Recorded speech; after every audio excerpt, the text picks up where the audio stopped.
Harka fuunee maqaa waaqayyootiin akkam jirtu kabajamtootaaf jaalatamtoota hordoftoota sagantaa televezyiinii waldaa qulqullootaa qophii afaan Oromoo kuni qophii keenya qophii tibbanaati tibbanaan keenya gaatiit qophii torbaniin dhiyaatudha. Biyya keessa biyya alaa teessanii qophii keenya hordofaa kan jirtan muddee guyyaa 10 waaree buuda irratti argamna dhimmi guddaan irratti mari'annu akkuma baratame qophiin tibbanaa keenya mana kiristaanaa irratti maaltu ta'ee fi maaltu irrattis ta'e kan jedhuun kaasna dhimmoota gurguddaa ta'anidha achi keessatti kan mari'annu barsiisota mana kiristaanaa feeruudhaani. Egaa har'aas qophii keenya tibbanaa tiif immoo mana kiristaanaa irratti egaati doolli irratti raawwatamu akkuma qormaata qulqulluu Iyyoob tokko yoo darbe kan biraan mutti dhufa har'ammoo dhimma guddaa qabanii kan kaasu Itoophiyaa Ya'alam Birhaan kan jedhamu doola guddaa ta'e mana kiristaanaa irratti qaqqabee jira.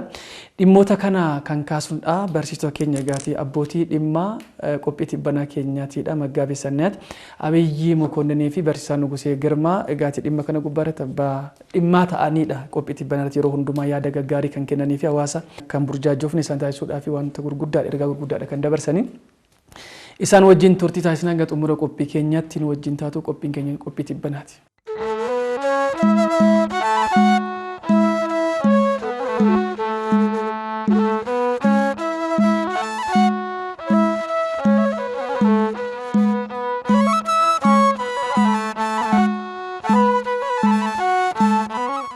Gara qophii keenyaatti dabarragaa dhimmi guddaan akkuma amma kaasaatii turre mata duree Itoophiyaa Ya'alam Birhaan jedhanii immoo duulli tokko mana kiristaanaa gubbaarratti qaqqabee jira. Dhimmoota kana keessatti gaatii wantoota baay'eedha kan dubbatamaa jiru nuti yeroodhaa fi wanti qabbanaa hin ka'a. Iddoo kana keessa immoo yaadichi ho'aa ta'e immoo ummaticha kallattii hundumaanuu tooftaa yookaan immoo akka itti deeman mala dhabsiisaa jira waan ta'eef dhimma kana gubbaarratti mari'annaa. Kanaaf qabxii jalqabaa irraatiin jalqabaa Itoophiyaa Ya'alam Birhaan jechuun mataansaa maal jechuudha kan jedhuraatii kaaniit qabxiiwwan kaanitti immoo dhufnaa Maggaabee Sannaat irraan jalqaba. Akkuma amma kaastee seenaan mana kiristaanaa keenyaa kan barsiisu qorumsi mana kiristaanaa gubbaa dhufu yeroo yeroodhaan bifa isaa jijjiirachaa kan akka dhufu hin beeknaa yeroo amma keessa jirru kun karaa addaadhaan Itoophiyaa Ya'alam Birhaan kan jedhaman keessumatti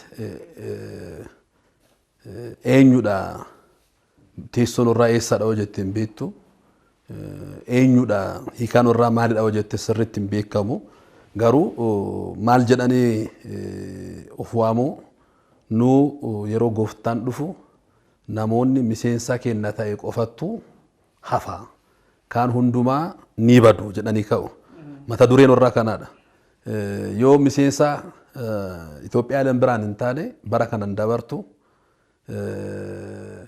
keessumatti yaada guddaa maqaa lammaaffaas qabu mul'ata 20 yookaan raa'ii 20 jedhamanii beekamu keessumatti telegiraamii gubbatti maqaan warri itti beekaman mul'ata 20 yookaan raa'ii 20 kan jedhu kanaan beekamu. Maaliifidha raa'ii 20 kana kan filatan hojjenne jecha tokko raa'ii 20 kanarra fudhataniiru. Gooftaan dhufee waggaa 1,000dhaaf ni bita kan jedhu jecha barreeffametu jira. Biyyittii achiin booda seexanni hin dhamaa jedha. Jecha kana kaasanii ergaa torba sadaasaa bara 1998 amma jinatti fakkaata. Ergoota torba guguddaa erganiira. Ergaa jalqaba gubbatti ergaa warra jalqaba gubbatti eenyummaa warra kan ibsani kanaan gooftaan biyya lafa kana dhufee waggaa 1,000f hin bita. Biyya lafa kan jedhamte Itoophiyaadha jedhanii jalqabu. Yeroo sana namoonni miseensa keenya ta'an hundumti gooftaa wajjiidhaan biyya lafa kana bituu jedhu. Ergaa warra jalqaba gubbattidha kun kan jiru kan bara 1998 ergan gubbatte jechuudha. Kanaafuu hiika warra ofuute nu qofattu mootummaa Waaqayyoo dhaala. Nama miseensa keenya ta'ettu mootummaa Waaqayyoo dhaala. Akkamiidhaan mootummaa Waaqayyoo dhaala gooftaan Itoophiyaa dhufee biyya lafa kana dhufee Itoophiyaa irratti waggaa 1,000dhaaf aangoo qabatee biyya lafa kana bita. Itoophiyaanis yeroo sun addunyaa kana hundumaa caalti. Addunyaan hundumaa Itoophiyaa jalatti bitama. Mootichi Tewoodiroos jedhamu walitti fidanii kaasu malee kan duraan dursanii kaasan gooftaan dhufee biyya lafa kana waggaa 1,000dhaaf ni bita jedhan. Yeroo sana yeroo inni bitu namoonni miseensa keenya ta'e qofattu hafa kan jedhu kaasu. egaati hamma kana eega jenne hiika isaanii eega hamma kana kaasneeti dhimmi maqaan isaanii qabatanii kan egaa hamma kana maaliif hibuu ta'anii yookaan immoo dhokatoo ta'aniidha wanti isaan hojjetanii ifa ba'anii kan mul'atanii miti sana caalatti immoo akkuma isin jettan nama mul'ata 20 kana qabatanii waggoota 1000f waaqayyo biyya lafaa kana yeroo bitu nu qofatu hafa sanyii adda taanee hafna jedhanii ergaawwan amma kaastan kana kan kaasanidha jettaniitu mee barsiisaan Nugusee Girmaan immoo kan itti hafe itti dabalanii kan itti aanutti immoo kaayyoon hundeeffama isaanii maalinni kan jedhu immoo itti dabaltanii kaastu dhuguma hin beekamu ifaan kana jettee isaan mataan isaanii amma gaafisannaa itti qofa osoo hin ta'in hordoftoonni isaanii mataan isaanii abbichi sun yoo beekeen ala hordoftoonni ida kana jiran gabbuute eenyutu ergaa kanas ergee eenyudha isaanii eessa jiru yoo jetteen siin deebisan. Dhugaadha. Xalayoomti isaan barreessan iyyuu eessatti waajjira gurguddaatti fa barreeffamu jedhama garuu eessa akka barreeffame hin beekamu. Isaan hin beekan qindeessitoonni magaalarra garjallaa jiran mataan isaanii hin beekan. Karaa adda addaatiin ergaa dabarfachuu yaalan kanarratti iyyuu eenyummaa isaanii ifaan kana jedhanii hin ibsatan. Kaayyoo isaanii hojimaata isaanii ergaa isaaniirraa kaanii tama Maggabe Sannaayit ibsaa ka jiran malee akka dhuguma qaama mootummaa waaqayyoo tokko hojjetutti wanti amma dhokatee dhoksaadhaan nuti lallabnu nu tajaajillu wanti immoo nama qaanessee itti qaanoftu hin jiru. Dhugaan immoo waan qaaniin nama gaafachiisu. Kanaafuu maaltu karaa kanaan akka deeman isaan taasise isaan sirriitti ibsachuu danda'u. Ani garuu namni dhugaan qabne yeroo hundumaa onnee hin qabu. Karumti deemamu kunu eenyummaa isaanii ifaan ni ibsa. Kanaafuu eenyummaan isaanii akkuma Maggabe Sannaayit kaasan kana namoota harka lafa jalaatiin ajandaa fudhatama hin qabne tokko milkeessuuf socho'anidha. Jennee dimshaashatti ibsuu ni dandeenya. Hordofaa fi nama bataskaanatti dhiyeenya qabuuf ifa. Definitely jechuudha. Kanaafuu kaayyoon isaanii inni tokko kanaan dura mana kiristaanaa Itoophiyaa tana amantaa ortodoksii tana ifaanis haa ta'u karaa harka lafa jalaatiin diiguuf bittinneessuuf kaayyoon qabatamee ka'e sun hin milkoofne. Definitely harka lafa jalaatiin wanni baay'een hojjetamee miidiyaadhaan wanni baay'een hojjetamee karaa siyaasaatiin wanni baay'een hojjetamee keessallee seenanii hanga qacaramutti wanni baay'een hojjetamee wanti bataskaanni tun umrii keenya keessattuu dabarsite akka isheen diggamuu hin dandeenye waan baay'eenaan mirkaneeffatanii jiru. Definitely biyya teenyallee akkasumatti ilaaluu baay'ee. So amma maal goonee odoo deemne immoo kana caalaa bataskaanatti tana diiguu bittinneessuu dandeenya hawaasa ishees immoo burjaajeessuu dandeenya jedhanii yookaan tokkoffaa siyaasa yeroo bakka fakkeenyaaf Maggaabeen gargaaruu danda'u bakka qabxiin guddichi uleen guddichi isaan darbatan alaabaadha. Alaabaan immoo waggoottan 3-4 darban kana keessatti ajandaa akkamii akka ta'e hin beekna. Basically hin beekna normally jechuudha ajandaan kun. So odoo kana piik godhanii qabatanii deemanii dubbiin iyyuu danda'a. Akka kunoo tajaajila afaan wal qabsiistee ijjisiistu kana bakka sanitti immoo alaabaa kana wal qabattee bakka alaabaan kun akkana jettee yoo ijjisiiste ijjisiisuu dandeessa basically. Kanaafuu karaa kanaan odoo deemne nama hawaasa kana harkisnee hawaasa kana sassaabannee booda of ibsu dhumarratti hin bare eenyummaan isaanii fani ba'a. Isaanumatu of ibsa. Hangasitti garuu hawaasa sassaabachuuf karaan isaan harka lafa jalaatiin qabatanii ajandaa guddaa godhatanii deeman dargaggeessi keenya jaarsillee jaartinillee alaabaa irratti waggoon 3-4 dabarsine kana maal keessa akka dabarree hin beekna. Kuni salphumatti ajandaa iyyisiisuu danda'ee bataskaana kanarratti yeroo san sinodosiin homaan jennee manni lubummaa homaan jennee ebalu homaan jennee ijjannoo wayiin fudhannee alaabaadhaan wal qabatee namni yoo hidhamu homaan jenne jedhanii iyyisiisaa turan yeroo isaanii galee.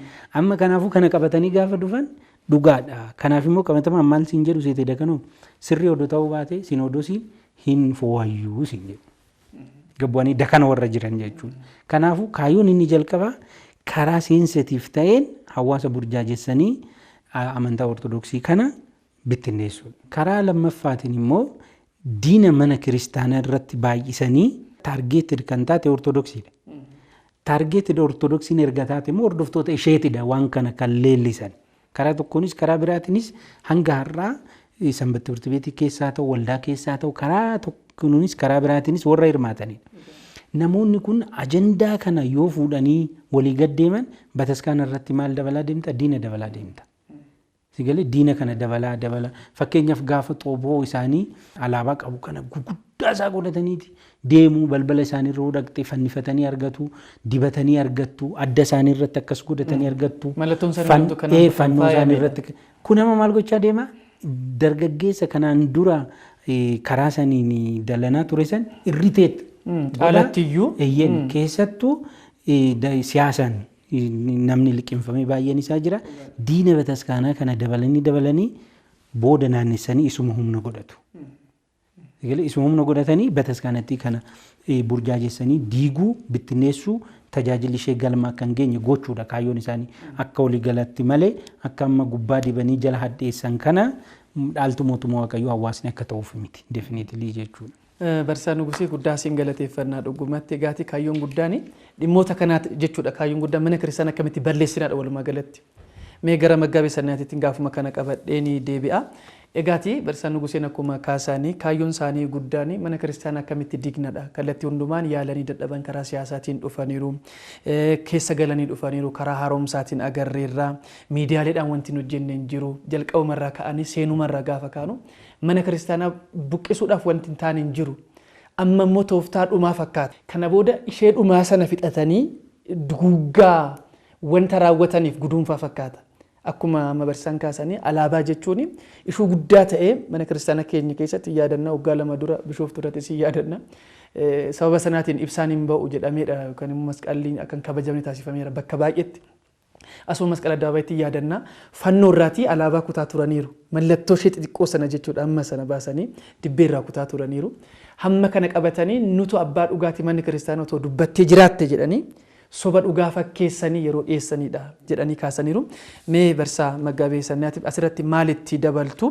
Egaa kana kaastaniiti booda immoo mallattoon caalatti isaan ittiin beekaman qaamonni kun Itoophiyaan biraan ofiin jedhan kun mallattoowwan kanaatiin beekaman jedhanii hawaasni beekuu kan qaban kaayyoon isaanii mana kiristaanaa diiguu eega ta'eeti mana kiristaanaa balleessuu maqaa ishee hadheessuudha maqaa ishee xureessanii mana kiristaanaa kaayyoo barbaadan sana deebi'anii immoo warruma diinatti baay'isan sana immoo dhufanii humna godhatanii mana kiristaanaa kana tooftaatti hin diiganii jedhanii barsiisaa Nuguseen kaasaniiru. Kanarratti dabaltaniit mallattoowwan isaan ittiin beekaman immoo maal akka ta'an nu kaastu. Kaayoorraa barsiisaan Nugusee bal'inaadhaan ibseera. Kaayoon Itoophiyaan biraan kun maalidha? Kaayoon warri guddaan barbaadan maalidha? Kan jenne mana kiristaanaa diiguudha. Mana kiristaanaa Ortodoks Tawaahidoo Itoophiyaa irrattidha dulli kun kan gaggeeffamaa jiru. Keessa amantaa biraa kan tuqu kan fakkaatu ergaan jira garuu bal'inaadhaan waldaan qulqullootaa ka'eera duuba irratti itti dhufna waa'ee baay'ee kaasaniiru. Sana keessa bal'inaadhaan kan tuqaa deemanu manni kiristaanaa ortodoksii amma jirtu kuni duuteeraa hin jirtu lubbuudhaan kan jedhu ergaan torbaan ammas ergaa jiru ergaan torba ergaan keessa yoo deemte manni kiristaanaa kun lubbuun ishee seexanaan wareeramteera. Yoo achi keessa seentan seexana wajjiidhaan waaqeffattu kan jedhu ergaan jira. Manni kiristaanaa guutumatti harka seexanatti kufteera. Akkuma reefu barsiisaan Nugusee kaase istiraakcharii warraa olaalte laalaa mikir beet kan jedhamu jira. Laalaa mikir beet jechuun warra iccitii beekan namoota muraasa ta'an. Laalaa mikir beetidhaan gada kan jiran beekaman. Amma yoomidha taasisaasii 213 qofa namni tokko qaama keenya ta'uu danda'a. Dafa galma'a. Waggaa dabree taasisaa jechuun yeroo amma sanatti hordoftoota 100,000 qabu. Kan warra hordofu jechuudha. Hordoftoota 100,000 kan warra hordofu jechuudha. Baay'inni namoota kana keessa jiru biyya alaa keessumaa biyya Arabaa keessa jiru. Biyya Arabaa keessa jiru. Maal sitti fakkaate? Bakkuma jiranitti odoo mana kiristaanaa deemina jedhu ulanatti kaasna manuma keessaan ta'e Waaqayyoo kadhadha jedhu dhuma gubbatti kennaa barbaachisaa ta'e nuuf kennaa jedhanii foormii erguudha. Asraat bukuraat kan jedhamu yookaan qadaamiyaat kurnos kennaa tan ta'e hunduma jira foormii nurraa tokkodhaan Foormiin kurnootti kennitu kanaadha. Kan biraa xaafii kan akka ixaanaa kan akka zabiibii kan akka qamadii ittiin kennitu kan mana kiristaanaadhaaf kennamu cufa foormii qabu. Kana namni jala jiru kun guuree eenyuuf akka ergu hin beekamu. Kan gubbaa laalaa mikir beetii sanatti irraa fuudha. Laalaa mikir beetii sana fuudhee eessa geessa? Mana kiristaanaa hin deemamu. Zabiibiin guurrame eessa deema? Manni kiristaanaa cufameera. Seexanni wareereera. Kennaadhaan amma laal ikoonomiidhaan mana kiristaanaa ajjeesu. Kurnoon baasinaa jedhanii miti. Kurnoon baasinaa hoo jedhaan manni kiristaanaa kun kaleessa gooftaan waaqa miti. Dubaroon Maariyaam siin kadhattu jechaa dhufani. Har'a ammoo mana kiristaanaa guutuma guututti ikoonomiidhaan yoo ajjeesne namni mana kiristaanaa yoo hin deemne kennaa isaa mana kiristaanaa hin kennine manni kiristaanaa ortodoksii Itoophiyaa cufamuun ishiin oolu. Dhugaadha. Tooftaan duguuggaa reefu jennis kana. Sanaadha bakka tooftaan irraa ilaalte keessumatti dhugaa fakkaata bara. Tokko tokko erga irraa agartu dhugaa fakkaata. Sana maaliidhaan beektatti mallattoo jetti sanaan beekama. Mallattoon irraa maalidha kan jedhu kaayoof mallattoon irraa wal fakkaata. Mallattoon suni kaayoo irraa mul'isa. Inni tokkoffaa Itoophiyaa yaalan biraan maqaa warraa mallattoo irraati. Itoophiyaa kan jedhu kuni mana kiristaanaa kenna hojiidhaan tokkummaan inni qabu sirriitti beekna. Mana kiristaanaa kenna Itoophiyaadhaan eenyudha kan dafee gurraa kennu ortodoksiidha. Mana kiristaanaa ortodoksiidha. Kanaafuu Itoophiyaa yaalan biraan namoonni baay'ee Itoophiyaa yaalan biraan maalidha maqaan kun rakkoo maalii qaba jedha. Maqaarraa jalqabe yoo biyyi kenna ifa addunyaa kana taate rakkoon isaa maalidha jedhee jalqaba. Kana mormuu jalqabuma gaafa seenu kana mormuu keessaa ba'a. Kanaadha mormuu keessaa.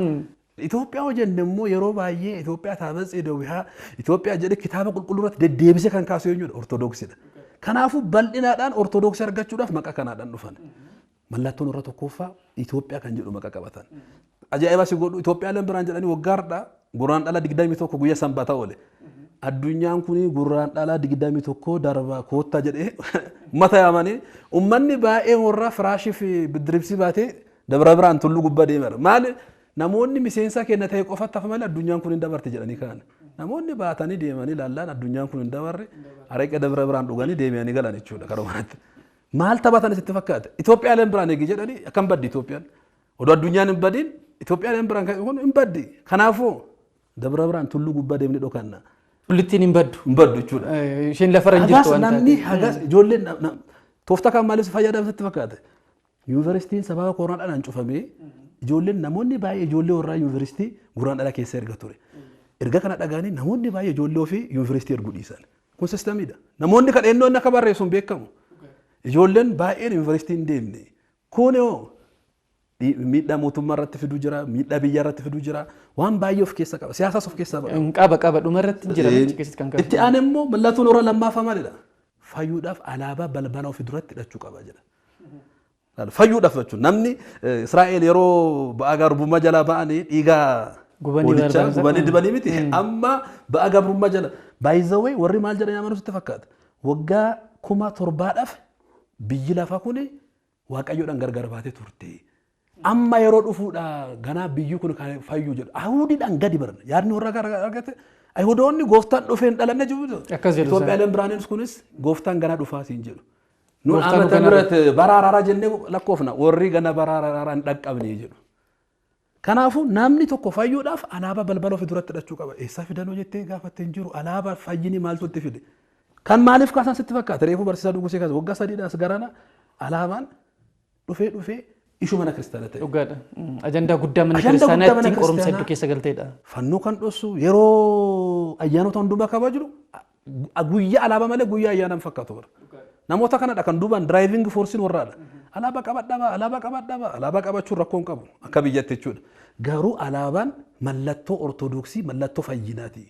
Namni tokko yoo kana hin qabatin hin fayyu jedhanii hidhadhaa jedhan. Amma laale kana qabatanii ijoolleen mana barumsa sanbataa jedhi namoonni tokko dargaggoonni tokko alaabaan kan ortodoksii ta'e jecha dhufan. Eessa fidan kun barumsi kun? Kanaaf qulqulluun sinodoosis kanaa manni kiristaanas amma yoonatti calliste waa'ee alaabaa kana gubbatti. Kana qabatanii kunoo sinodoosin indoom yeroo tokko saba kan fasaayee gubee gubbatti alaabaa mallattoo mootoo saba kan gubee qabu gidduu keessa kana biyya lallabaa hundumaadhaaf maal jedhan yeroo san kunoo alaabaan mallattoo fayyinaati jedhee sinodoos murteessaadha jedha. Warruma kanattu jedhe kunoo akka kan nuun jenne hin dhageettani kunoo sinodoosiin murteessaadha. Garuu maal jedhu sinodoosiin hin jiru jedhu. Itti dhufna garuu sinodoosiin hin jiru sinodoosiin eenyuttu abaaree gurana kaasa nama warri kaasanii eenyu bira deemanii qabachuu beekan hin beekan. alaqa ayyaalotaan biroo jedhan akkamiin akka walitti fidan warri kun tooftaan warra kan amma yoona dhufan irraati kan kana baay'ee sensitiiv. Gadi fagaata dha Gadi fagaata. Sadaffaan ortodoksiin eenyuuf kabajaa qaba kan jedhu cheek godhan. Abbootii kan wala keessa jiran abbootii gadaamiidhaaf ortodoksiin kabajaa qaban. Ergaa tokkoffaa kan wala gadaamiirraa dhufee isin jedhu. Yeroo kana woo sheeriin goone ilmeen kan keessiin guddatu jedha. Namni hundumaa sheer godha. Eessa dhufe gadaamiirraa. Gadaamii kamirraa dhufe namni beeku hin jiru. Gaafateen akkana gadi buutanii kan gaafannaan hin duutaree eenyudha itti gaafannaan hin duutaree hin sodaata namni sheer godhi. Kanaan dura bara maaraamiin akkan jetteedha sheer godhi isin jechaa turan. Namni maaraamiin hoo jette gadi bu'ee dubbistu deebisee maaramuma mara jechisuun. Kana sheer godha jechaa turan. Akkuma sanatti eessa dhufe gadaamiirraa dhufe akkam dhufa kan jedhu manni hin beeku. Maal jedha sitti fakkaate yeroo koronaa kan sa'aatii 5 irratti kaatee maal nyaadhaa jedhan. Shunkurtii adii feexoo erga warraatti baru kun. Kan yeroo koronaa jedhama. Yeroo koronaa sun halkan kaa feexoo nyaadhaa kan jedhan Itoophiyaa alam biraan dabaru. Uummanni hunduma hamma shanitti akkas jedhee ta'ee nyaata. Maalidha yeroo rakkina kan isaan barbaachisoo jedhame tokkoffaa moobaayil chaarjar jedha. Yeroo rakkina uummanni kun rakkoon dhufu jira. Chaarjarii moobaayilii qabadhaa. Warri baadiyyaa keessa jedhamu kan moobaayiliin qabne akkam ta'u dhuman isaan jechuudha. Sun qofaaniti. Yoo jechoota horraa fuute dubbiste mana tokko qabadhaa buqqaa deema kan jedhudha. Waa'ee hundumaa xeefi kuntaalaan qabadhu siin jedha. Qamadii qabadhu. Kun ergaa abbootii gadaamii hojii chaarjeriin qabadhaa moobaayilii qabadhaa kan jedhu ergaa abbootii gadaamii akkam ta'uu danda'a kun. Kanaadha uummanni ergaan kun eessa dhufe gadaamirraa dhufe kan jedhu. Sadaffaan kanaadha. Afuraffaan haala yeroo laalu. Amma uummanni dhukkuba keessa darbe dhukkubaan booda waraanni dhufe kan kana dhufu gurratti hundaa'anitti eessa deema yeroo jedhu kana ergaan kunoo sii dhufeera jedhu. Mallattoon irra haala yeroo irratti hunda'u. Manni akka dafee warra dhaga'uuf kun akkas jedheera miti yeroo dhukkuba kana annan beeka maanajerii baankii 3 maatii ofii qabatee kan biyya kanarraa ba'ee amma yoona eessa akka deeman hin beekne erga kana hordofanii Addis Ababaan Finfinneen kun baduun ishee dhaqqabeera dafa ba'aa ergaa gadaamiti jedhama ijoollee ofii qabatee amma kun waggaa 2 sarara darbeera hin jiru deemeera ijoollee ofii qabatee maaliif ergaa abbootii gadaamiti haala yeroo irratti hundaa'anii dubbatu uummatni immoo duukaa irraa ba'ee deema. Mallattoon irraa inni tokkoof haala yeroo amma maaltu jira jedhan cheek godhu miti kunoo ergaan akkas jedhee dhufeera yoo waraanni tokko jiraate boorii waraanni kun babal'achuu dhiphachuu danda'a kunoo kan amma manjaa jiran kan nu jenne dhaqqabeera kunoo waraanni biyyittiin akkas ta'a yeroo eeggatanii tooftaa kanatti qabatanii tooftaa kanaan yeroo sanarratti hundaa'u amma waraanni kun akkas ta'a cheek godhu yoo deeman waraanni dubatti deebi'e waraanni kun torbaan tokkodhaan duubatti deebi'aadhaan ergaa abbootii kaawwalaati. Achiin booda ergaa communication biiroo mootummaan baasee sana qatanii ergaa abbootii kaawwalaa godhanii ol kaa'u. Dhugaadha kan mootummaan nama yeroo koronaatti manaatiin ba'inaa jedhe.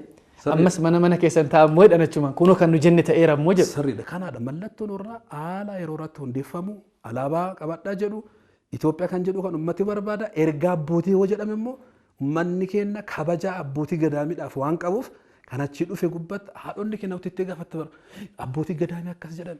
Akkas jedha mana kiristaanaa hundumatti jedhu bakka hundumaa jiru bakka hundumaa biyya kana keessatti deemti bakka hundumatti yoo dubbata tokko kun xoofoo dhugaa jirra bara maalidha sin jedha erga warra beektaa kun akkas jedha bara kanaan argine sin jedha kanaafuu mallattoon irraa guguddaa kanaaf ureen. Dhimmi kun akkuma isin ganama kaastanii kaayyoo mana kiristaanaattiin guutummaatti ishee dhuma yookaan immoo tooftaa isaanii dhuma seexanni waan hundumaa fixateera barichi akka ga'e beekee tooftaa mana kiristaanaattiin balleessu hundumaa duguggatee yerootti amma ka'eedha waraana isaa qabate jechuu dandeenya. Kanaaf kaayyoon isaanii mana kiristaanaa balleessuudha. Inni guddaan mana kiristaanaa egaa reefu alam birhaan jechuun Itoophiyaa alam birhaan Itoophiyaa gaafa kaasnu mana kiristaanaadha kan kaasnu. Jecha birhaan jedhu ifa gaafa kaasnu hundumaa ifa dhaloota isaa ifa du'aa ka'umsaa ifa cuuphaa hundumaa isaa maqaa ifa kanaatiin kaasna. Kunis kan mana kiristaanaadha. Darbee immoo alaabaan akkuma reefu kaastanidha. Dhimma guddaa ta'e mana kiristaanaa keessatti gaatee waggaa 3 waggaa 4 waan ijaan agartaniif abbootii kawaaladha jechuun mataan isaa immoo kawaalli mana kiristaanaaf bu'uuradha. Abinna timirtii beetiin achidha kan ba'u. Phaaphaasota achi argannaa lubootiin achi argamanii abbootiin achirraatiidha maddanii har'a mana kiristaanaa jirti kan ittiin jedhamtee beekamtu kitaabonni biraannaa adda addaa kadhannaan sa'aatii 24 dancinne achirraa waan ka'uuf kanarraati yoo kaane mana kiristaanaa kana akkamitti hiyyoomsinee addunyaa kanarraati ishee balleessina jedhanii kan kaan fakkaata. Mee kanarraati kanaaf immoo mallattoowwan isaan caalatti ittiin beekamanii mana kiristaanaa ittiin duulan maal fa'aadha barsiisaa Nugusee Girmaa.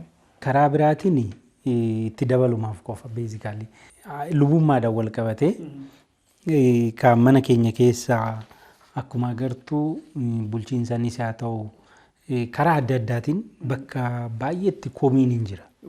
Normaali. Na komiin kuni madda ajandaa isaaniiti. Barbaadanii kana barbaadu waan barbaadu. Madda amma waan si dhibu keessaa eebbifamuu abbaa keenya qulqulluu Abuna Phaawulos irraa qabanii paatriyaarikoonni jiranii fi phaaphaasonni immoo harka isaaniitiin muudaman luboonni harka phaaphaasota isaaniitiin muudaman wal qabatee madeema waan ta'eef daakonoonni phaaphaasota isaanii muudaman kana bira darbee immoo hawaasa ta'ee jechuudha. Hordofaa amantaa ta'ee warra harka isaaniitirraa eebba fudhatan warra isaan wajjiniin hirmaatan hundumti isaanii kan fo'amanii. Ani yeroo tokko baay'ee sensitive areaadha amantaan ortodoksii diina baay'eedhaaf. Innaa kana kun amma ajandaa guddaadha baay'ee ka deemu. Bakka Abuna Phaawulos irraa qabee Abuna Maatiyaas jiru mi'am bakka isaan irraa qabee isaan mataan isaanii warra fo'amanidha. Phaaphaasonni harka isaaniitti muudaman warra fo'amanidha. Luboonni fi warroonni immoo aangoo lubummaa garjallaa qaban hundi isaanii kan fo'amanidha. Kana ifaan itti haasa'u miidiyaa isaanii irratti illee teelegiraamii irratti illee ifaan itti gaddiisaniiti gara biraatiin immoo xoofoo dhugu xoofoo san irratti shummoon nyaatamu baay'ee akka dhiigaa fi foon gooftatti lakkaawwama. Inuma foon hin nyaatamu baay'ee xoofoo san ati amma yoo dhaqxee xoofoo san isaan foon hin nyaatan miseensonni xoofoo sanii foon hin nyaatan siif garuu foon hin kennu. Inna achirratti lubni dhaqee na eebbisu. Fo'amee hin eebbisu luba bira dhaqxee gaabbiin galtu tajaajila lubni amma jiru sii kennu kana hin fudhattu beekamtiin kennitu sirrii miti definitely. Amma naannoo maqii kanatti maaltu jira seete luboonni mataan isaanii margeetonni mataan isaanii dhimma kana qindeessan hin jiru. Na mucaa tokkoon ishi luboonni amma as keessatti hirmaatan kun aangoon isaanii fudhatama qabaa jenna. Ayi lakki fo'ummaan mataan isaatu luboonni inni hin tuqne hin jira. Kan immoo adda baafatamu yeroo bakka argatetti jechuudha. Fo'amanii jiru bakka definitely fo'amanii jiru. Phaaphaasiin tokko fo'ameera kan garjallaa jirus fo'ameera kan wajjin hirmaatus fo'amee jira. Amma gaabbii galaa jennee barsiisaa jirra. Xoofoo dhugaa jennee barsiisaa jirra. Baay'ee mallattoon tokko immoo xoofoon isaanii miseensi isaanii nama 24 caaluun qabu. 24 ta'a jedha. Caaluun qabu. Maaliif baay'achuudhaa qabu si galee waldaadhaan baay'atanii mandara tokko baay'achuudhaa qabu kan qindeessu nama tokko. Bakka amma magaalaa Bushooftoo dhufte xoofoo hundumarra deemee kan qindeessu nama tokko. Basically. Namichi sun baay'ee ergaan isaa akka dhufuuf hin beeku. Fakkeenyaaf waraqaa eenyummaa qabu kun mallattoo isaanii keessaa tokko waraqaa eenyummaa gandaa yookaan mooyyuu saba kamna isaa gubaa akkuma nu qabannu kana waraqaa eenyummaa mallattoo alaabaa qabu eenyu irratti akka mallatteessee hin beekamne hin qabu. Waraqaa eenyummaa isaa mannaarra dhaqee shufeerri irraa fuudha. Eenyutu ergee eessaa dhufee maaltu dhufee wanni inni beeku hin jiru sassaabee hiraaf. So miseensonni amma tiimii kana hordofan waraqaa eenyummaa kanaan adda baanii beekamu morma isaanii irratti fannoon isaanii mallattoo alaabaati. Kanaan adda ba'u balbala isaanii maggaabeen kaasanii jiran hundumarra deemta alaabaa xixiqqoon kun fannifamee hin argatta. Irratti gaafa antini immoo gaafa xoofoo kabajatan immoo bakka akkamsiin jedhu manni xoofoon sun itti kabajamu dikoor ta'e alaabaadhaan jechuudha. Alaabaadhaan. Kanaafuu inni tokko mallattoo waraqaa eenyummaa mataa isaanii qabu luboonni dhorgamanii jiru. Kanaaf dhagaafii keessan kan hin deebisne dhimma amantaa hin qabanii jedhanii qaawwa kunoo bulchiinsa wal qabatee asiif achi ka'u kana qabatanii warra deemanii kanarraa kan ka'ee jedhuun manni kiristaanaa amma deemtanii itti wangeela barattanii maal jettan kuni mana qulqulluu miti xuraa'ee jira. So achiin dhaqina manuma keessanitti kadhadhaa achumatti shummoo fi bishaan dhiyeessatii kadhadhaa kan nyaattan sun dhiiga foon gooftati jedhanii barsiisu sababa kanaan kan xuroofte jedhanii kaasanii hin barsiisu. Karaa biraatiin duratti nyaanni isaan nyaatan baay'ee kan waggaa 7 hin beelofne jedhanii tiraka isaan barsiisan. Yeroo tokko nyaattaa waggaa 7 beelattu garuu guyyaatti biddeen 3-4 nyaatu. Normaali. Nyaanni sun magabee shunkurtii adiin yeroo jalqaba isaan kaan baay'ee kiiloon birrii 400-700 galeera. Normaali. Duratti maal jettanii? Feexoon hambirrii 70-300-400. Saniin qopheeffattaa waggaa 7 dhufu beela saniin booda immoo ishii nyaattaa gisee tokko nyaattaa saniin booda. Midhaan daanoon nyaannis bitadhaa kaawwadhaa waan akkasiis walitti qabadhaa. Kawaalarraa abbootii kawaalaatiitu ergee jedhanii kawaalatti hin nyaatinaadha barumsi. Sooma hin nyaatinaa. Hin dhuginaa sooma akkanaan barumsi jiru. Baala mukaa nyaata. Kawaalli isaan irraa ergaa fidan immoo dhiiga foon gooftaa amma nuyi nyaannee dhugnu malee mootummaa waaqayyoon dhaallu jennee barsiisnu kana Wangeelis kan jedhu. Kana nyaadha kana dhugaa ergaa kawaalarraa abbootiin kawaalaa erganiidha. Sin dhagaan baay'ee waan barbaadde godhi namoonni as keessa seenan kana karaa qorannaadhaaf hanga har'aa baay'ee hanga har'aa qoricha jedhanii kan isaan lafa teechisanii qabatan kanaadha. Kan biraa Itoophiyaan fakkeenyaaf duratti kaasanii jiru rakkoo gurguddaa keessa daballee keessattuu 2012 yoo agartee jiraate ija keenyan agarre rakkoo seenaadhaan miti. Ija keenyan balbala keenya irratti argineerra rakkoo. Kuni amma baay'ee ji'a kana amajjiirraa eegaleeti nageenyaan bu'u biyya kana keessatti akka barumsa isaanii. Hanga kana namni hin badaa nama teelegiraamiin isaanii 440 wayii namni kuni hin fayya. Kan kanaan ala jiru amma amajjii dura jiini kun taasaasidhaan taasaasii tokkorraa qabeeti. Taasaasii tokkoon dura ergaa kana dhaga'uu qabdaati. Muddee tokko kana dabartee jechuudha. Muddee sadaasa 30 dhaga'uu qabdaa. Sadaasa tokkorraa qabee dhiigatu dhangala. This calculation. Garuu sadaasa guyyaa 10 ta'e. Dhiigni dhangala'aa Itoophiyaan biyya dhiigaa taate. Amajjiidhaan booda roobni hamaan hin rooba. Eeyyeen biyya keenya keessa baay'ee amajjii booda roobni arfaasaa hin rooba. Ifa kun hin beekama amma. Inni roobni hamaan wayii roobe dhiiga kana hin xaragaa bakka ammaan booda biyyi kun biyya nagaa taati jedhanii saniin booda kaanuu immoo mana keenya keessatti guyyaan gaariin kaleessa caalu Itoophiyaa keessatti nufu.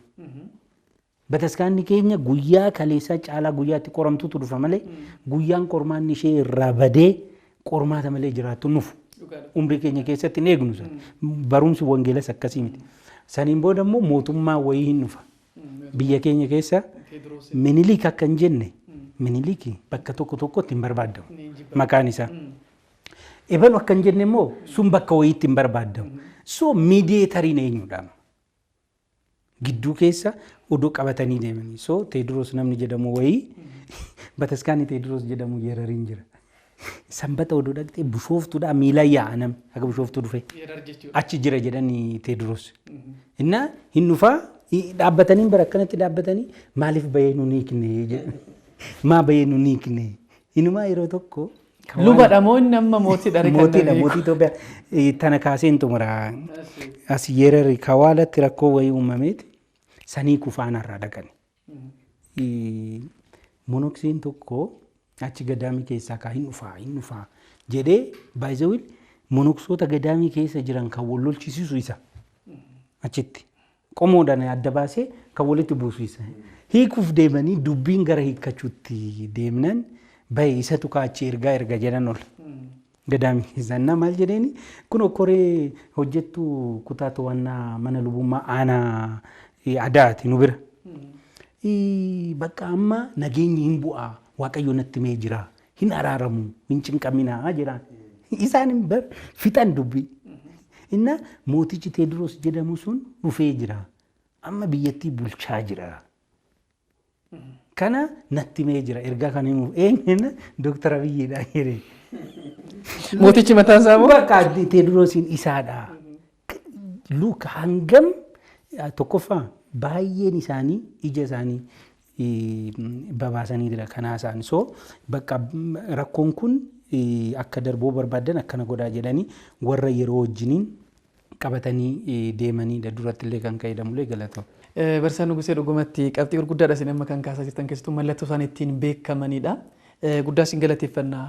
Hordoftoota qophii keenya qophii tibbanaa hordofaa jirtanii muddee guyyaa 10 waaree boodarratti argamtu. Egaati dhimmi kun maalinni jedhaati qo'adhaati ilaala akkasumatti wantuma dhageessaniin hin fudhataminaa jedha kitaabni qulqulluun amma kakaayyoon guddaan mana kiristaanaa akkamitti balleessina kiristaanota ortodoksii ta'anii lafarraatii amantaa akkan qabaanne yookaan immoo jibba kana dura ta'aa ture qormaata baay'eedhaan karaa siyaasaatiin karaa miidiyaaleetiin karaa seenaa balleessuutiin karaa moototaaf dabarsanii mana kiristaanaa kennuutiin kana hundumaa mana kiristaanaa kennuun hin milkoofneef qaama kanaaf. Amma kan dhumaarratti maqaa gaggaarii qabatanii manni kiristaanaa Alam Birhaan alaabaa qabatanii lubootni jibbamaniiru abbootii kawalarraatti dhufe jedhanii soba eenyumtu kana seexannuu amma kanan sobu dhugaa dubbachuudhaaf yoo ta'e namni beeku ammas dhaabbatee akka hubatu asumas jechaati qophiin keenya hin xumuramne turtii muraasa booda deebinee dhufnaa nu wajjin tura.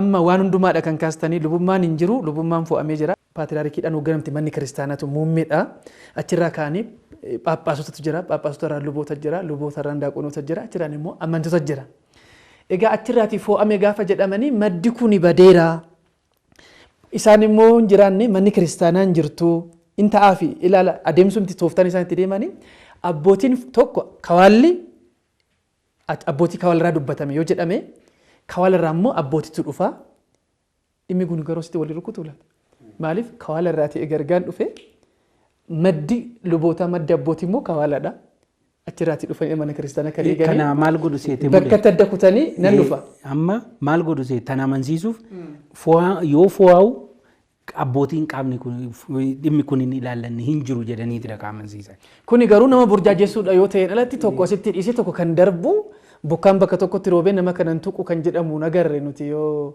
abuna haaroon yoo ta'e alatti ammas magalatti egaa manni kiristaanaa faayidaan qabdu achiin deebina mana keessan taa kadhadhaa sinodoosiin fo'ameera phaaphaasonni paatriyaarkiin akkasuma fo'amaniiru qulqulluu fooniif dhiiga gooftaan fudhatina 24 ta'atii mana tokko keessa taa'atii xoofoo dhugaa akka fooniif dhiiga waaqayyo sinii ta'a.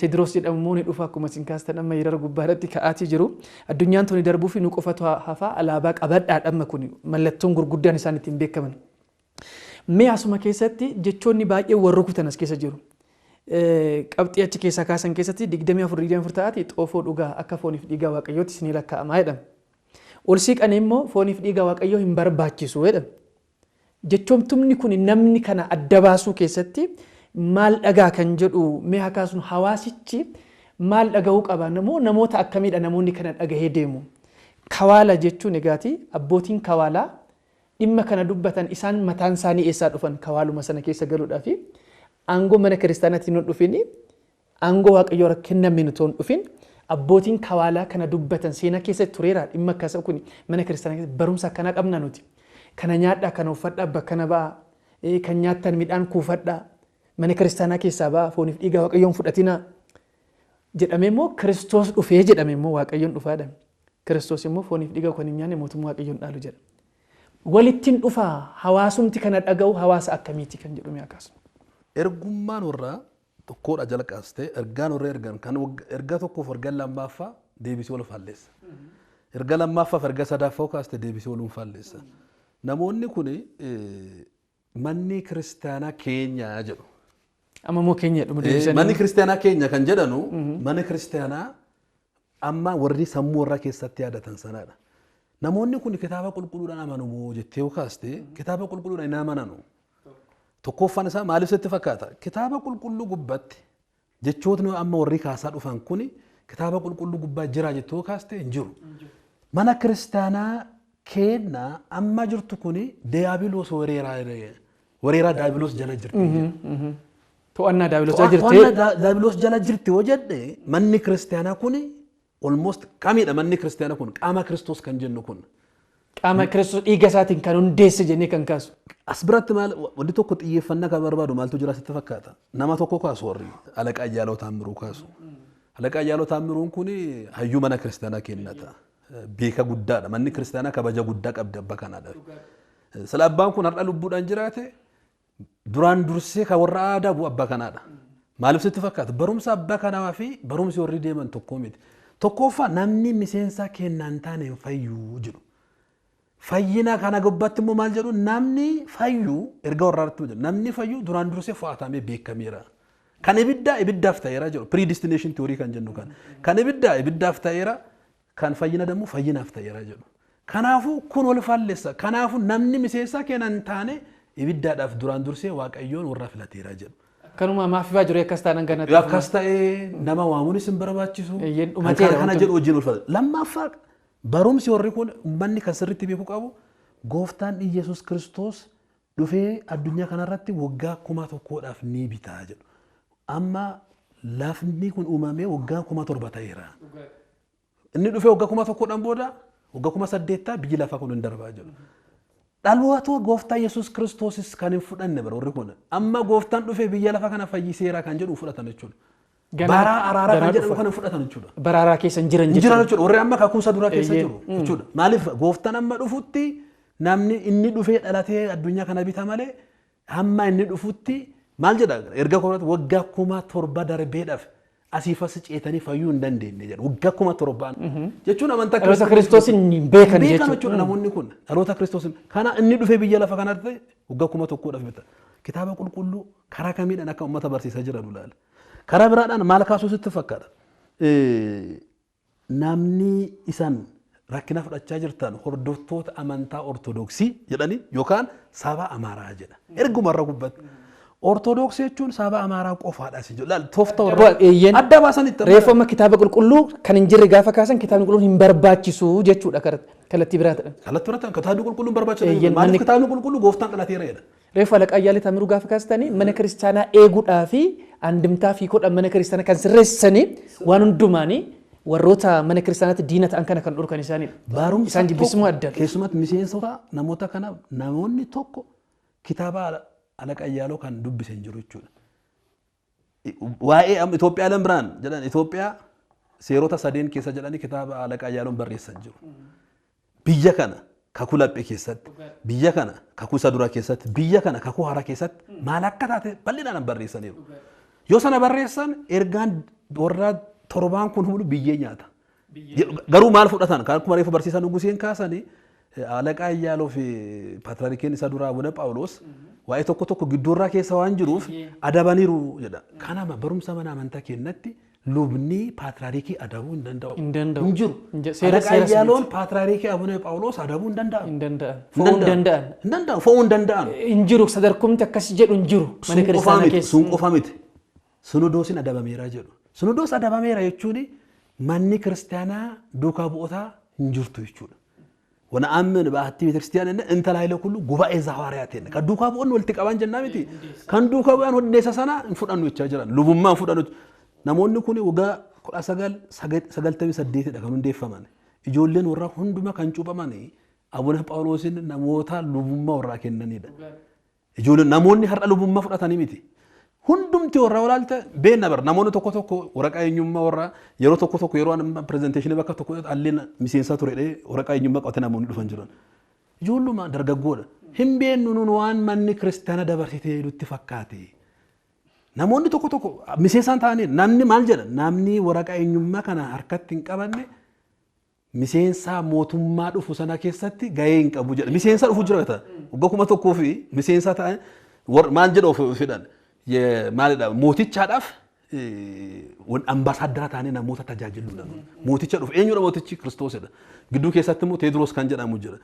ዋይ ቴድሮስ አመኑን ካስኑ biyya lafa kanarratti Teediroos dhufe Abbabeen dhufe Ayyeeleen dhufe manni kiristaanaa waan ishee dhimma sanaametti nuti kan eegnu manni kiristaanaa kan eegdu Kiristoosidha Kiristoosin ala mootummaan tokko dhufe Teediroos dhufe Minilik dhufe Egeleen dhufe mana kiristaanaa wajjin anooma inni dhalatee inni cuuphamee inni ol ba'ee deebi'ee isatu dhufa jennee eegna cuuphamu dhalachuu isaa maal jennu kadhannaa kenna wani saffoo tinsaa'ee mutaanenne wahiyoot zeemet zilaalam lubbuu isa dhufu sana kan eegnu malee du'aa ka'umsa booda mootummaa waaqayyootiin dhufu sana kana kan eegnu malee mootummaan ta'een dhufa jettee manni kiristaanaa barreessu Dr. Abiyyidha Teediroosiin kan itti aanee dhufuudha kan kaleessa darbeedha mana kiristaanaa wajjin kan walitti qabu tokko hin qabu siyaasa of keessaa qaba kan jedhu reefu tooftaa warra guddaa Itoophiyaaleen biraan jedhanitti amantaa keetiidhaan ortodoksummaadhaan yookaan amaaraa ta'uu keetiidhaan ajjeefamaa jirta jedhu laal ortodoksum erguma warratti jechuudha ati ortodoksiidha yoo ortodoksiidha yookaan amaaraadha. Yoo akkas taate immoo saba tokko siqotanii namoota kaanii mana kaayyoo darbee sana barbaacha kan deemaniif immoo dabarsanii silaatu. Mana kiristaanaa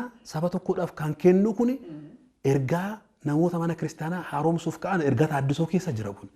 Ortodoksiin saba tokkodhaaf dhaabattee saba biraadhaaf hin dhaqqabne namoota jedhan karaa biraadhaan moodifaayi ta'anitti. Yoo warra sanyummaa leellisaniif immoo kun karra baneet kan genne sun kana miti jechuudha. Kana kun ortodoksummaan qaranuu ortodoksii kanaan dura kasan jedhudha. Sabni tokko cuuphame ortodoksiin tokko cuuphame saba amaaraa kan jedhan kunoo ergaa keessan gubbaase jedhu bira bakka biraaf riifarsan godhan warruma kana riifar godhu. Kanaadha kan kaasan dhuma gubbatti maal sitti fakkaate waan guddaa kan reefuu kaasnee ammas dagatamuu hin qabne. Uummanni keenya sirriitti kan laaluu qabu manni kiristaanaa kadhannaan ishii qorqorroo kana darbee hin deemu kan jedhu sirni qiddaasee sirni maahileetii sirni kidaanii kun hunduma akkasuma deemtee iyyitaa malee jedha. Anama erga tokkodhaan kaastee dubbiste baay'ee mata si qabsiisa. Kun hundumti ishii kana darbee hin deemu. Kana jechuun achi deemtee yeroo kan kee maaliif balleessita balbala kan kee cufadhu mana taa'e. Achoo deemtee kun hundumaan jedhu. Paatraarikii kaasa, paatraarikii jedha, paappaasii jedha, warra baay'itaawii jedha, monoksee jedha, daaquleedha, lallabaadha, faarfataadha. Hundumti warra tajaajila seexanaati. Namoonni hundumaa seexana tajaajilaa jiru jedhu. Maaliin tajaajilli seexana qiddaaseedha jechuudha. Paappaasiin sirna qiddaaseedha kan hordofu. Lubni sirna qiddaaseedha. Daaquliin sirna qiddaaseedha. Ummati sirna qiddaaseedha. Maahileetiidha. Tajaajilli hundumaa namni hundumaa seexanaa tajaajilaa jira. Qiddaaseen kan seexanaa kan jedhu. Biyya lafa kana gubbatti warra kanaan ala eessatti argita. Eenyudha bulchaan kan keessatti gaafatte hin beeku bara. Eessadha amma kan walitti qabaan jira namoota beekanu. Namoota beekanu. Qarshiin warri walitti qabaa jiranu. Qarshiin warri walitti qabaa jiranu. Eessaa akka dhaqqabaa jiru. Bara ijoolleen biyya arabaa jiran ijoolleen keessumatti Itoophiyaan ala jiran baay'een warra hordoftoota warra kanaati. Hordoftoota waan kan ta'eef sirriitti namoonni kun deemanii amma Sinodoosiin waa'ee kanaa yeroo dubbatu hin dhageettu. Maaliif sitti fakkaate? Adabuudhaaf eenyu adabda? Silaa mul'atan. Mul'atan. Mul'atan nama tokko akkasuma yeroo eenyummaa qabata malee kaanis dhufee yeroo pirezenteeshinii akkasiidhaan kanaan beenne siin jedha. Kaanimma garuu inni seeliin guddaa reefu dhugeen kaaseera. Namoota luboota baay'eetu as keessaa miseensadha. Ani Goha Tsiyoonitti argeera. Tajaajilaaf deebinee tajaajiluma keessatti kana kaasne kan piroogiraamii hoogganaa jiru kan duuba taa'ee monokseen kun bira walitti qabaan as isaadhaan hin jedhe. Namichi fuulli isaa diimachaa dhufe yeroo nuun barsiisu. Maal ta'e namichi kun ennaani walitti qabaan arisaadha monoksee kanaadha. Maal argatas itti fakkaatanii qarshii qabata. Baddeera Itoophiyaan hin jiru baran akkan jedha as fidaa jedha asirratti buraatonni kurnoo kana qabadha koottee. Qarshii nama baasa yoo ta'e meen argina. Maal godha mana kiristaanaa deebiloo soora hirte keessa inni maal godha imaan baana. Inni achis jira alatti deemu walitti qabe. Achi immoo dhufina mana kiristaanaa. Dhufina an qofaa koo jira bara siin jedha. Ana sitti na argattu. Anas dhufaa jira. Namootuma keessa ta'anii taphachaa jiran jiru. Uummanni kana sirriitti beekuu qaba kan jedhu gabaabumaan. Guddaa siin galateeffannaa Maggaabee Sannaati mee barsiisaan nugucha kan irratti kaasneeti xumurraa manni kiristaanaa mataan ishee maal gochuu qabdi dhimmoota kana gubbaa irratti egaa dhimmi kun abbootii irraadhaa ka'eedha kan fo'amaa jiru. Haa ta'u malee garuu abboota kawaalaadha jennee gaafa kaasnu abbootiin kawaalaa mataan isaanii egaati abbootii achirratti dhufu jennee reefu kaasneerra abinna timirteetiin maddi daaqonootaa maddi lubootaa maddi monoksootaa dhufee immoo akka hamma paatriyaarkii hamma phaaphaasitti kan kaan egachi ka'aniiti. Isaan hin barbaachistan kan jedhanii ka'an immoo ofuma isaaniitti deebi'anii kan wal waraanu ta'e dubbichi ofuma isaadha jechuudha. Abbootii baraa kan jedhame eenyuuf argine nuti abbootii gadaamii keessa turanii eessa baraa jechuudha jedhanii gaafachuu kan qabanis fakkaata. Uummanni akkasumatti kanuma dhaga'een eeyyeni jedhee kan fudhatu uummata akkamiidha mataan isaayyuu jennee kaasuu dandeenya. Akka nama amma badiidhaaf gaafa kee bakkuma iyyanitti galma iyyanitti gangalachuu bakkuma dhaqanitti bakkuma man deemu. Namoonni akkasii kun jalqabas mana kiristaanaa keessa maqaadhaan malee kan jiranii miti namoota kanaaf kan kiyyeeffamanii. Kanaaf manni kiristaanaa caalatti maal gochuu qabdi? Kana dura garuu qaamota kaanoo hin ilaallatu maaliif manuma kiristaanaa fi ortodoksii qofa irratti maaf xiyyeeffate? Mee kana irratti jechuudha yaada tokko duubatti deebisnee akkas nuti. Ortodoksii qofa irratti maaf ta'e maaliif dhala namaa hundumadha. Manni kiristaanaa yookaan immoo ortodoksiin Itoophiyaa keessa kan jiru nama miiliyoona 50 kan jedhamee manni kiristaanaa kanatti beeknu. Biyyi tun immoo nama miiliyoona 110 wayii keessa geessetti. Warra kanoo maaf hin hammanne maaliif ortodoksii qofa irrattidha kun xiyyeeffannoo kan ka'e. Gaafii kana ani akka nama dhimmichi ilaallatutti yaada itti kennuu hin danda'a bal'inaan kan deebisu isaan ifa bakka amma wanni irratti waliigaluu qabnu tokko manattiin bu'uura raajotaa fi duuka bu'ootaa irratti hundooftee jirti. Si'a tokko amantaa qulqullootaa kennametu itti lallabama mana kana keessa. Mana kana keessatti nageenyi hin jira taanaan mootummaan Waaqayyoo lubbuun dhaaltu baay'eedha. Mana kana keessatti. Mana kana keessatti tajaajilli lafa qabate taanaan seexanni bakka hin qabu. Kanaafuu namicha tokkotu maal jedhe warri musliimaas seexana hin abaaru. Warri pirootestaantiis hin abaaru. Warri ortodoksiis hin abaaru. Oduu hundi abaaranuu eessa galaa jennaan tokkotu hiriyaa sobaati. Afaaniin hin abaara. Garuu garaadhaan immoo akkasani dubbiin. Kanaafuu amantaa ortodoksii sababni giddugaleessa godhatanii deemaniif dhugaa bakka kana duguuganii hin fidne. Bu'uura raajotaa fi duuka bu'ootaati. Seera sirna laphee sirna durii fi kakuu haarawaa qabattee amantaa jirtudha. Kanaafuu hoolota bakka kana jiranitu isaan hafee jechuudha. So hoolota kana sassaabanii fudhachuutu itti jira. Bakka biraatti baay'ee dhamanuun isaan irra hin jiru. Kana dammaqnee ilaaluudhaa qabna. Yeroo hundumaa maaliif dirree xiyyeeffannaa taate ortodoksiin hojjette dhugaa bakka kana jirtutu diinni hunduu garan akka xiyyeeffatu taasisa. Kuni mallattoo baay'ee dhugaati. Mallattoo dhugaati. Maal godhisiin jedha yoo ka isaa taate tootaaliyaatti jechuudha. Kanaafuu hoolonni bakka kana jiran waan isaan hafaniif hoolota jiran kana sassaabachuufidha. Kan deeman akkuma isaan jedhan yeroon isaan hafte xiqqishuudha. Barri kumni tokko sun baay'ee yeroo isaan duguugamanii itti deemanidha malee yeroo bataskaanni duwwaatti taatu miti barri sun noormaali akka walii galaatti jechuudha. Karaa biraatiin duratti maggaabeen sirriitti kaasanii dhugaan jala muramee beekamuu qabu tokko hordoftoonni amantaa ortodoksiis beekuu qaban tokko barri kun bara dhumaati. Kana caalaa nuumti mataan keenya kiristoosidha bara jedhanii itti dhufanidha barri kun. Kana sirriitti kitaabnis jedhee jira. Raajii miti kun. Amma lafaa kaanii akkanoo gootee fayyitaa asiin bu'ee achiin bahi kuni raajii miti. Kana caalaa mataan isaanii nuyi kiristoosidha jedhanii ni dhufu barichi bara dhumaati. Wangeelli illee nutti himee abbootiin illee nu barsiisanii jiru. Kanaafuu qormaanni yeroo dhufu burjaajoofnee ijjannoo dhabuu hin qabnu. Kana sirriitti beekamuudhaa qaba. Karaan fayyinaa immoo ifa.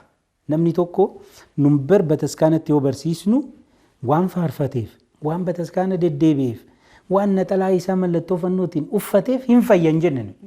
Bakka yaa deddeebuus, yaa faarfatus, yaa baratus dhiigan foon gooftaa nyaatee dhuguu qaba. Kun immoo dubbii Kiristoosidha. Inni gaafa dhumaa dhufee dhiiga foon koo ka nyaatee dhuge mootummaa koo ni dhaala jedhee jira. Haganan bar balballi mootummaa Waaqayyoo dhibbiin ishee hagana. Dhiiga foon gooftaa yoo nyaanne fayyitu. So maal gochuu qaba amma seetan. Ifa kun dubbii dhumaa dhaaltuu mootummaa si taasisu furtuu mootummaa Waaqayyoo si kennisiisu sanirraa si hambisuu qaba. Kanaafuu namoonni baay'een kaleessa hiriiranii qorroban har'a teellatti deebi'aa jiru. Isa kaleessa sana balleessaa jiru. Kun immoo milkaa'aa jira. Seexanni immoo kana barbaada waan ta'eef. Kanaafuu kanarratti sirriitti of lammaffaa xoofoodhaan wal qabatee numaa xoofoo dhugnaan ifa. Noormaali ifa. Xoofoon seera mataasaa qaba, duudhaa mataasaa qaba, qabiyyee mataasaas qaba. Kan kanaan alaatitti balbalaan akka garee fi gooxitti xoofoo nama 24 ta'anii deemanii 24 inni orgammoo baay'ee maal jedha ammaan booda xoofoon maqaa Itoophiyaa lambiraanitiin dhaabbatu hin jiru haga labsii lammaffaa kenninutti jedha. Gidduu kanatti fayyinni siin jiru jechuudha. Labsiidhaan. Dhimma yeroo hatattama baasanii immoo bakka laayikee akka amma mootummaan achokkaa gisee hawaas jedhee baasu kana jechuudha. Kanarraa sirriitti of eeguun nurra jira. Amma kana gochuuf maaltu nurraa eegama tokko kuni dhimma jiraachuu fi jiraachuu dhabuu amantaati baay'ee yeroo kamiyyuu caala. Akkuma duratti jedhame duguggamee kan dhufe fakkaata. Kanaafuu abbootiin keenya sadarkaadhaan jiran abbummaan isaa ifaan ebaluudha jettee beekuu hin dandeessu. Hordofaa isaa beekuu dandeessa. Garuu abbaan isaa ebalu jettee beekuu baachuu dandeessa. Yaanni isaa garuu beekamee jira. Hojmaan isaanii beekamee jira. Akka itti deeme kuni miidiyaa bataskaanatiinis abbootiidhaanis waltajjii bataskaanaa jiru kamirrattuu ijjennoon bataskaanaa ifaan labsamuu qaba. Lammaffaa hordoftoonni amantaa ortodoksii akka bishaan jallisii karaa namni nu yaase yaa'uu hin qabnu. Hordoftoonni amantaa ortodoksii laala uummanni karrayyuu gaafa warri pirootestaantii dhaqanii barsiisan maal jedhuunse lakki abbootiin keenya maaramii Gabreelii faallee hin jedhu sinin kanan jettanii jedhachaanii turan. Amantaa warri musliimaa dhaqanii barsiisaa turan maal jechaanii lakki abbootiin keenya maaramii Gabreelii faa jedhu sinin jettanii achumaan ijoollee karrayyuu keessaas waa itti baratan dhaqan yoo barsiisan teenya tana jedhan obbolee. Obbolee jechuun hangafa teenya tana Gabreelii bataskaana ijaarrate. Gaafa taabonni galu roobni waaqni obbolee rooba fidee jedhe. Siga ijjennoo akkana qabaachuudhaa qabna. Haga waaqayyo oonuun galillee haga nu ifuutti gaafachuu qabna. Qorachuu qabna. Akkamitti zim jennee gara bishaan akka bishaan jallisii yaana nu walii gadi. Kanaaf laallee xiinxallee deemu lammaffaa tajaajiltoota. Tajaajiltoonni bataskaanaa sirriitti of eeguu qabu zabana kana baay'isuu. Walillee qorachuu qabu. Walillee gaafachuu qabu. Bakka tokko tokkotti hanga bo'oo mataasitti ta'utti keessa bakka seenanii hooggananii qindi soomni nanawee hin barbaachisu jedhanii makee irratti hin sassaba ture. Hin barbaachisu soomni nanawee maal warra nanaweeti. Isaantu yeroo san balleessee soomaa jedhame hin barbaachisu daaqoniin naannee balbala irratti uummata akkasitti burjaajessaa ture. Kanaafuu luboonni illee wal gaafachuu, wal qorachuu, wal ilaaluu, wal ceebbeessuudhaa qabu. Aangoon lubummaa salphaa waan hin taaneef jechuudha. Miidiyaaleenis xiyyeeffannaadhaan irratti hojjechuudhaa qabu kan jedhu kaasuu fi galatama. Guddaa galatama barsaa Nugusee Girmaa barsaa Magaabii Sannet kan itti dabaltan jira yaada xumuraa kaasanii kan ittiin gudunfinu. Namoonni kun eenyu hojiidhaan tokkummaa qaban kan jedhu qorumsa barbaachisa. Namoonni kun taaddisoo warra mana kiristaanaa kan haaromsina jedhan wajjin tokkummaa qabu moo warroota amantaa kanaan alaa jiran hojiidhaan tokkummaa qabu moo qaama ta'e hojiidhaan tokkummaa qabu. Qaamni kun gubbatti kan akkas dhokatee hafee duuba isaa humna guddattu akka jiru mul'isa. Humni kun eenyudha kan jedhu qorumsi sirriitti barbaachisa. Kan nu mul'isaa jiru reefuu argineera. Amantaan kun ortodoksii kan saba tokkooti kan jedhan eenyu faadha. Ergaan amma dhufaa jiru kun eenyu faadha. Ummata kana baasanii eessaa geessu mana kiristaanaa hin deemina kan jedhan warri taaddisoo kanan dura maal jedhan mana kiristaanaa hin deemina manuma keessaan ta'a jedhaniiru. Yaadni kun achiisa dhufaa jira. Kanaafuu amma eenyudha kan jedhu kana qorumsi barbaachisaadha. Qulqulluu Sinodoos irraa jalqabee amma gaditti sadarkaa mana kiristaanaatti Itoophiyaa yaaleen biraan kan jedhamanii socho'aa jiran diina mana kiristaanaa akka ta'an. Yoodit kan dhaqqabsite caala dhaqqabsaa jiru. Kan giraany balleesse caala balleessaa jiru warri kun. Warri kun taaddisoo jennee waggoota 10 darbe warra hojiidhaan kan morkachaa turre caala odoo mana hin deemin akka taaddisoo biyyaaf biyya hin deemin sooshaal miidiyaaf teelegiraamuma gubbaa ta'anii uummata mana kiristaanaa keessaa baasuu jiran. Bakka tokko deemtee hin deeman mana kiristaanaa hin deemnu jedhanii hafaniiru. Amma yoomidha kan dubbatamu jette amma manni hundumaa baay'eetti keessumatti ijoollee alaa jiranuudhaaf biyya araba kan jiran asuma biyyuma keessatti immoo namni tokko lubuu manni kiristaanaa weeraramteera jedhee ummata alatti barsiisa mana kiristaanaa keessaa wootatee an lubaadha jedhee lubummaan isaa kamidha kan jedhu bakka laallamuu qaba gaafii keessa jira. Kanaafuu barsiisonni wangeelaa bakka hundumaa deemanii yeroo barsiisan guyyaa tokko barumsa mata duree barumsa hosaa godhaniiti ergaa kana yaalaalanii uummata ofii barsiisuu qaban. Barumsa guddatti barbaachisa duula guddattu Itoophiyaa yaaleen biraan kun diina mana kiristaanaa akka ta'e garsiisuun barbaachisaadha gabaabumaan. Namni gurra qabu haadha gahuudha dhugaan jiru kanadha. Yeroo tokko biyya Sooriyaa keessatti yookaan amantoota kiristaanota Sooriyaa biratti warri taaddisoo kun ka'anii turanii jedhama. Maal jedhanii manni kiristaanaa hin barbaachistu qulqulloonni hin barbaachisanii maariyaamiin biroos ergamoonni hin barbaachisanii bakka hin barbaachisan akkuma amma jedhamaa jiru kana fo'amaniira jennaani ummanni Sooriyaa maal jedhanii cimoodha kiristaanummaa isaa jedhan ummata Yaaqoob Zasiruug ummata qulqulluu Efreem fa'aadha waan ta'eef dhuguma jedhan qulqulluu Efreem qulqulluun Yaaqoob qulqulluun Yohaannis Afoori qulqulluun Gorgoriyoos faani waa'ee mana kiristaanaa waa'ee qulqullootaa waa'ee tolootaa waa'ee abbootaa waa'ee dubree Maariyaam isaan akkasitti nu barsiisanii isaan dhuguma si'ool kan galan yoo ta'e nuuf gannanni maal nu gootireedhan isaan wajjin si'ool galla malee bakki isaan gannanni isaan keessa hin jirre maqaadhaan ala maal qabdi kanaaf kan isin jettan kanan dhageenyu tibbanaan keenya har'aa gaatii kana fakkaataan gaa tibbanaa keenya torbanitti dhugumatti laphee keenyatti deebine ofaa ilaalluu qaamonni akkas jedhanii kaan har'as borus iftaanis gara fuulduraattis reefu kaa'eera Kiristoos nu'iidha jedhanii hamma dhufanitti hin ka'u. Kuni dubbatameera. Kanaaf hamma sanatti hin ka'u waan ta'eef hin burjaaja'inaa bakka tokko dhaabbadhaati mana kiristaanaatti warri baatan deebi'aa jecha hanga tibbana keenya torbanitti dhimuma kana qabanii deebi'uu dandeenya hin beekamu tibbana keenya torbanittis Waaqayyo hunduma keenya wajjin haa ta'u nagaatti.